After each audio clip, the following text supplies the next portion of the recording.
qoloy kale inuu baahan inuu xoog saaro waxa weeye special needs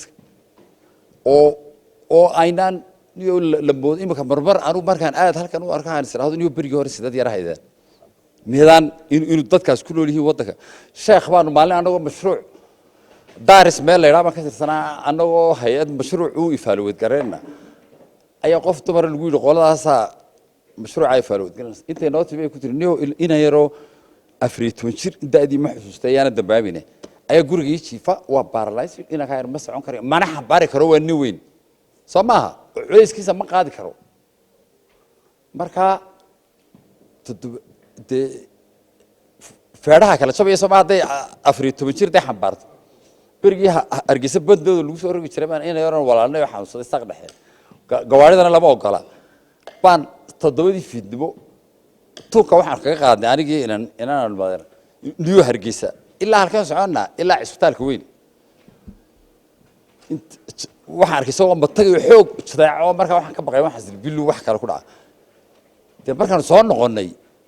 waan dhacay sanad baan dawooyin qaadan jiray ya waxay dilacday meel muruq iyo meel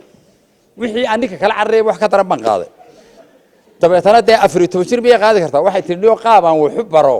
niyo wallahi maalintii saan imisa hay'adood baan la hadlay waxa sawirtay gabadha ilmaha guriga ku haysta wax barashay la jeceshay waa hooyo haddana she don't have solution ka iyo xalka ayaa laga doonayaa bay dilatay wasaaradda waxbarashada marka wasaaradda waxbarashadu inta soo caruuro guriyaha joogto noocaasa ba wixii laga doonay ayay laga doonay waxa kale oo inuu baahan special needs ka maaha kuwa baahida gaarka ah u qabay waxa ka mid oo kale kuwa gifted ka kuwa kale ka maskaxda badan dheereynaya marka class ba la fariisinaya markaasuu de boring wuxuu ku yar noqonaya boring caajis uu dareemaya Soomaha taatana ciyaalku guugujinaya marba uu iska ciyaaraya hadhow dabeetana waa edeb daranto waa la eriya alla waxaan sir maxaa mid intelligent oo patrol noo soo saari la